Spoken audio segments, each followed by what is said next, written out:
that down, let's move on to this. I am somebody who gets really interested when statistical rarities happen.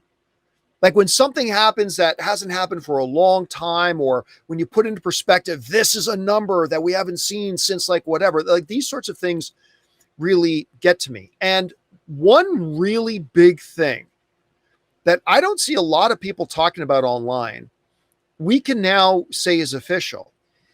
Superman continues to climb up, getting closer to 600 million. I don't think it'll get to 600 million for say, but it's already well past the profit line. So it's making money now for the studio. It won over the critics. It won over the audiences. Fans loved it, all the important stuff. But something really, really interesting just happened that when I first saw the number, I thought that can't be right. And then I looked into it.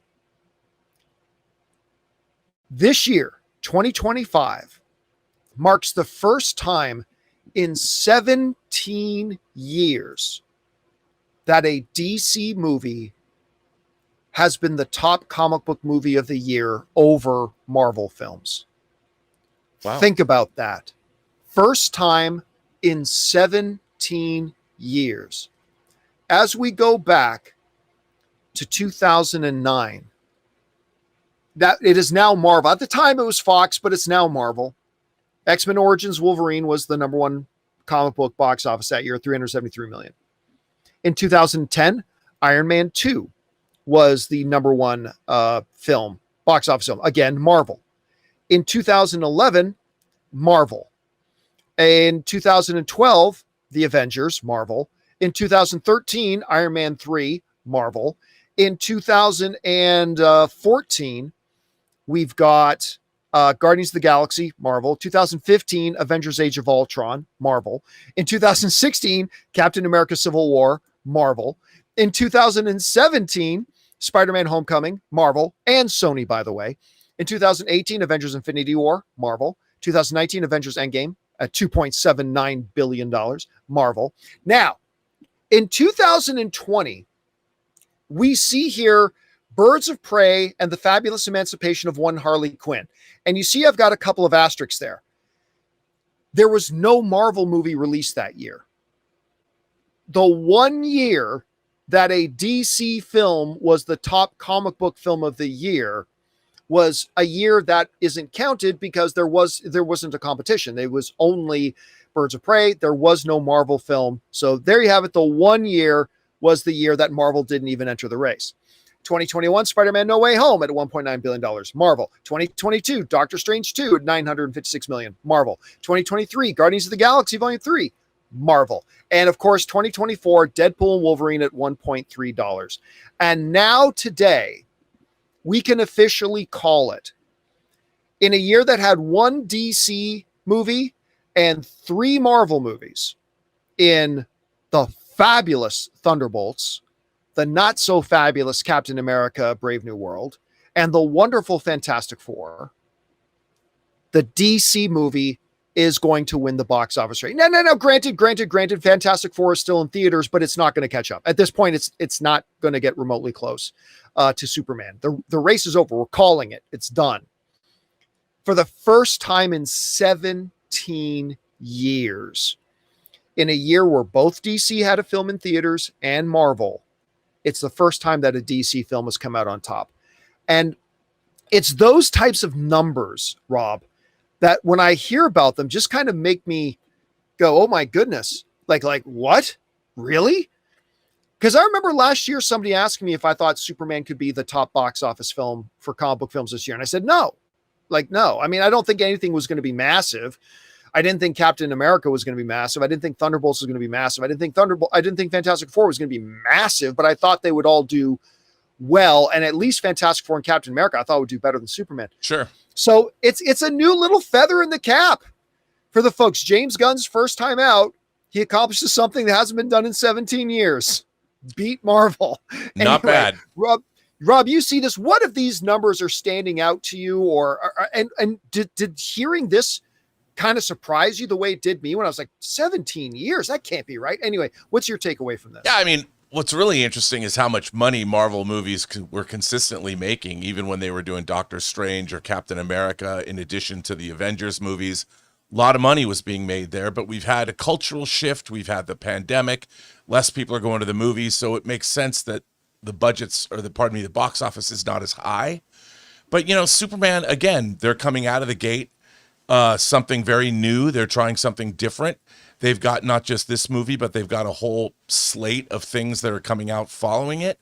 And it's a whole different flavor. And I'm not surprised that Superman, it's about time Superman had a victory. It's been a long time since Superman could say, we won. Truth, justice, and the human way has prevailed this year. And I think rightfully so. And I'm looking forward to seeing where they take it, where it goes from here. I'm excited for Lanterns. I'm excited for Peacemaker 2. I'm excited for Supergirl, and whatever else. Clayface, I'm in, dude. And it's nice to see that they planted a flag and they can build from here. Because I hope Superman is the least grossing film of the DC Universe theatrically released movies. Yeah. Now, look, I don't think Supergirl is going to make more money than Superman. But because Superman was so good, I think Supergirl is going to make more money than it would have. And that's the thing. It's like, I think I get frustrated sometimes talking to some of my fellow film fans who just never seem to wrap their head around the idea. Like, everybody looks at things so short term and so small picture. I'm a dividend investor, Rob. Right. I invest in dividend stocks.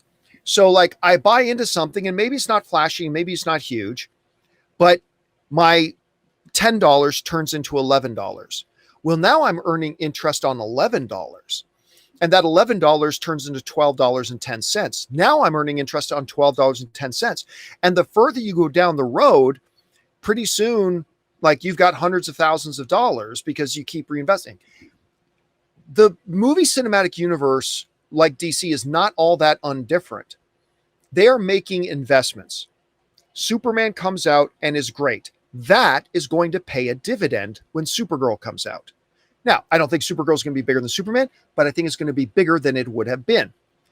If, and that's a big if Supergirl is also fantastic and is looking really good so far, that dividend will now snowball, and that investment will get paid forward to the next film they do.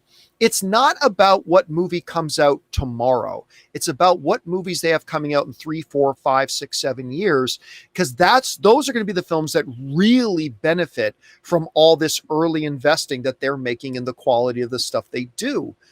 And again, so I'm not saying that, people say, oh, John, you're saying just because Superman goes, now you think Supergirl's going to be $1 billion film? No, but I think Supergirl's going to make more than it would have. And I think Clayface is going to make more than it would have. I think Lanterns is going to do better than it would have, so on and so forth. So, and that's what James Gunn's doing right now, Rob. He is putting down investments. He is building equity in this thing. And I think their future looks really good. I do too. Anyway, guys, question is for you. What do you think about it? I've got to admit, I was shocked to see this 17-year run when you actually had a Marvel proper movie out against a proper DC movie. It's been 17 years since DC's won that fight, and here we are in the first out. You know what the really good thing is now? For almost 2 decades, Marvel hasn't had legitimate competition. They haven't, and legitimate competition pushes you. I think this is going to be great for Marvel that DC's doing well. Obviously, it's good for DC. Anyway, guys, whatever you think about it, jump down to the comment section below and let us know your thoughts. Hey guys, thanks so much for watching this video. Make sure you like the video, leave a comment, and subscribe to our channel. And don't forget, we have a daily podcast called the John Campea Show podcast, available on Apple Podcasts, Spotify, or your favorite podcasting app of choice. Go and subscribe to it today so it'll be there when you need it.